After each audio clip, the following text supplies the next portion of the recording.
ಕಳೆದ 5-6 ದಿನದಿಂದ ನಿಮ್ಮ ಮದುವೆ ಆಯ್ತು ಅಂತ ಹೇಳ್ತಾರ. ಅವ್ರು ಏನ್ ಹೇಳ್ತಾರ, ನಮ್ಮನ್ನು ಫ್ರಾಡ್ ಮಾಡಿ ಮದುವೆ ಆಗಿದಾರ, ನಮ್ಮ ಕಡೆ ದುಡ್ಡು ಹೊಡೆದಿದಾರ, ಜೊತೆಗೆ ಸುಮ್ಮನೆ ಫೇಕ್ ಆಗಿ ಮದುವೆ ಆಗಿದಾರ, ಅವ್ರಿಗೆ ಆಲ್ರೆಡಿ ಮದುವೆ ಆಗಿ ಮಗು ಇದೆ ಅಂತ ಹೇಳ್ತಿದ್ದಾರೆ. ನೀವೇನಂತೀರಿ?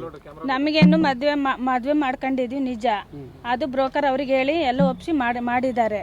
ಅವ್ರಿಗೆ ಎಲ್ಲದಕ್ಕೂ ಒಪ್ಕೊಂಡು ಅವ್ರು ಮದುವೆ ಮಾಡ್ಕೊಂಡಿದ್ದಾರೆ ನಮ್ಮನ್ನ. ಹುಡುಗಿ ಇಲ್ಲ ನನಗೆ, ನಮ್ಮ ಅಕ್ಕನ ಮಗಳು ಒಬ್ಳಿದಾಳೆ ಅಷ್ಟೇ. ಬ್ರೋಕರ್ ಉಂಟು, ಅವ್ರುಂಟು. ನಮ್ಗೆ ನನಗೆ ಮಕ್ಕಳಿಲ್ಲ. ನಮ್ಮ ಅಕ್ಕನ ಮಗಳನ್ನ ಸಾಕೊಂಡಿದ್ದೀನಿ.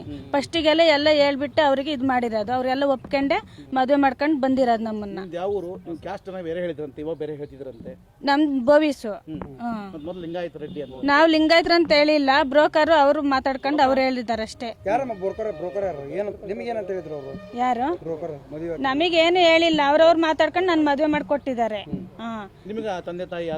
ನಮಗಿಲ್ಲ ಯಾರು. ಅವರು ನಮ್ ಚಿಕ್ಕಪ್ಪರಿಗೆ ಕಾಂಟ್ಯಾಕ್ಟ್ ಮಾಡಿ ಮದುವೆ ಮಾಡ್ಕೊಟ್ಟಿದ್ದಾರೆ ಅಷ್ಟೇ. ನಮ್ದು ಗಿರಿಯಾಪುರ, ಹೊಸದುರ್ಗ ತಾಲೂಕು. ಅದೇ ಅವ್ರಿಗೆ ಗೊತ್ತಿಲ್ಲ, ನಮಗ್ ಗೊತ್ತಿಲ್ಲ. ಬ್ರೋಕರ್ ಇದಾರಲ್ಲ, ಅವ್ರ ಕಾಂಟ್ಯಾಕ್ಟ್, ಇವ್ರ ಕಾಂಟ್ಯಾಕ್ಟ್ ಒಬ್ರು ಇದಾರಂತೆ.